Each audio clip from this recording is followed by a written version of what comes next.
का स्वागत है। कल हमने आपको पीडब्ल्यूडी एक्ट के बारे में बताया था। आज हम आपको इसके अध्याय के बारे में 14 अध्याय के बारे में बताने जा रहे हैं। देखिए, पीडब्ल्यूडी एक्ट में दिव्यांग व्यक्तियों के समस्याओं एवं आवश्यकताओं को ध्यान में रखकर 14 महत्वपूर्ण अध्याय बताया गया है। सभी अध्याय में दिव्यांग व्यक्तियों की सुविधाओं के बारे में बताया गया है। पहला है केंद्रीय समन्वय समिति। पहला अध्याय होता है केंद्रीय समन्वय समिति। यह भारत सरकार द्वारा दिव्यांग व्यक्तियों के राष्ट्रीय स्तर पर आवश्यकताओं एवं समस्याओं और कार्यक्रम निर्धारण हेतु केंद्रीय समन्वय समिति का गठन किया गया है। इसमें केंद्रीय कल्याण मंत्री अध्यक्ष एवं केंद्रीय राज्य कल्याण मंत्री उपाध्यक्ष होते हैं। इसमें कुल सदस्यों की संख्या 23 होती है, जिसमें 5 सदस्य निःशक्त व्यक्ति होते हैं। आपका एक केंद्रीय समन्वय समिति होता है। दूसरा है राज्य समन्वय समिति। राज्य समन्वय समिति जो है एक राज्य स्तर पर दिव्यांग व्यक्तियों की सुविधाओं, उनके कार्यक्रम नीतियों के बारे में बताया जाता है।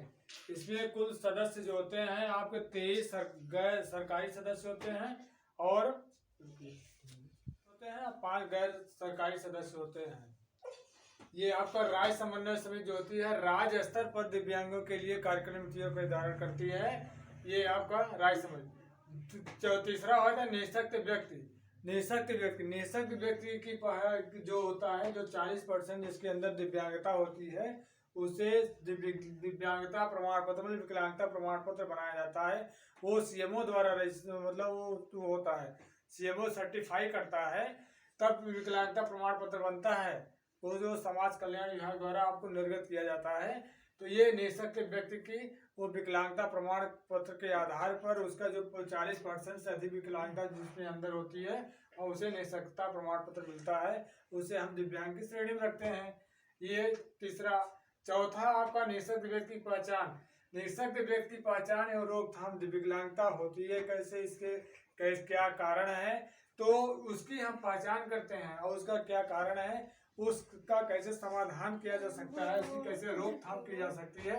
इसके जन जागरूकता कार्यक्रम फैलाए जाते हैं टेलीविजन के माध्यम से, मीडिया के माध्यम से।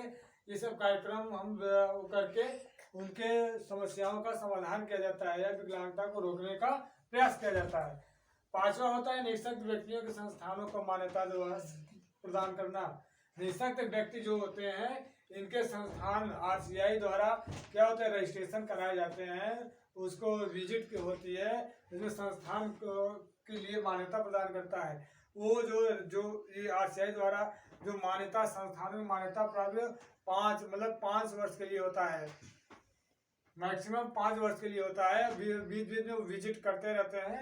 तो यह अगर किसी प्रकार की समस्या या उनके अनुरूप नहीं हो पाता तो उसकी मान्यता भी वापस ले ली जाती है। तो निःशक्त व्यक्तियों के लिए संस्थानों को मान्यता प्रदान करना। अगला होता है छठवां शिक्षण। दिव्यांग व्यक्तियों को या दिव्यांग बच्चों को अनिवार्य मुक्त शिक्षा के लिए उन्हें निःशुल्क बैग, कॉपी, किताब, पेंसिल इत्यादि प्रदान किए जाते हैं। उनके मतलब शिक्षण प्रशिक्षण के बारे में बताया गया है, आने जाने का, परिवहन की सुविधा इत्यादि के बारे में विवरण दिया गया है।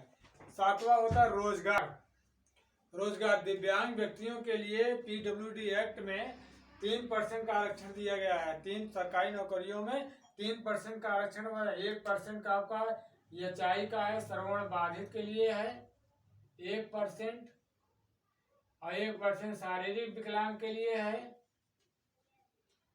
और 1% दृष्टि बाधित के लिए है। मतलब ये 3% का आरक्षण सरकारी जॉब में दिया गया है, इसकी बात कही गई है। और इसके रोजगार के लिए, और रोजगार में क्या होता है, इनको वित्तीय सहायता भी प्रदान की जाती है, जिससे किसी प्रकार का लघु उद्योग स्थापित करके ये अपना रोजगार कर सकें। आठवां है सकारात्मक कार्यवाही।